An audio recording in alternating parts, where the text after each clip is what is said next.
જે પણ લોકો એવું માની રહ્યા છે કે ભારત દેશ હવે લોકતાંત્રિક નથી રહ્યો તેમના માટે આ વિડીયો છે. પહેલી વાત તો જો આ દેશ લોકતાંત્રિક ના હોત ને અને મોદી સાહેબ રાજા તો છે જ અમારા દિલના, અમારી ધડકન છે યાર. પણ બીજી વાત કે જો મોદી સાહેબે સાચુકલીમાં લોકતંત્રને મારી નાખ્યો હોત ને તો જે લોકો રોજ લાખો લોકો મોદી સાહેબને ગાળો બોલતા હોય છે, મોદી સાહેબનો તિરસ્કાર કરતા હોય છે, ભાજપ સરકારને ગાળો બોલતા હોય છે, તો તમે ગાળો લખવાઈ જાત ને એના પહેલા તમે અંદર થઈ જાત, એફઆઈઆર લાગી જાત, એફઆઈઆર પતી જ જાત તમારું એમ. પણ થયું કશું?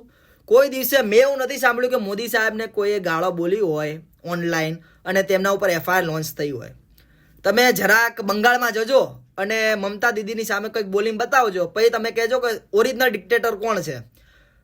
આ વસ્તુ એટલા માટે હું કહેવા આવ્યો છું કારણ કે ઘણા લોકો એમ કહેતા હોય છે કે હવે લોકતાંત્રિક નથી રહ્યો ભારતને, આમ ને તેમ. લોકતાંત્રિક નથી રહ્યો સાચી વાત છે, કારણ કે મોદી સાહેબે દિલની ચોરી કરી છે, લોકોના દિલની ચોરી કરી. અત્યારે તમે 4 વર્ષની છોકરી પણ હોય ને, 4 વર્ષની છોકરી કે છોકરાથી લઈને 40 વર્ષનો કોઈ પણ માણસ હોય કે પછી 70 વર્ષના માણસ હોય, બધાના મોઢે એક જ નામ છે, મોદી મોદી મોદી, ભાજપ ભાજપ ભાજપ. આ વોટ ચોરી થઈ રહી છે પણ લીગલ તરીકે થઈ રહી છે. તમારા જેમ છે ને, ખબર છે ને ચાચા નહેરુએ કેવું કર્યું હતું, એવું નથી થઈ રહ્યું. આ છે ને એકદમ લીગલી મોદી સાહેબ દિલ ચોરી કરી રહ્યા છે અને તે દિલ ચોરી થાય ને એટલે કાયદેસર રીતે વોટ આવવાના.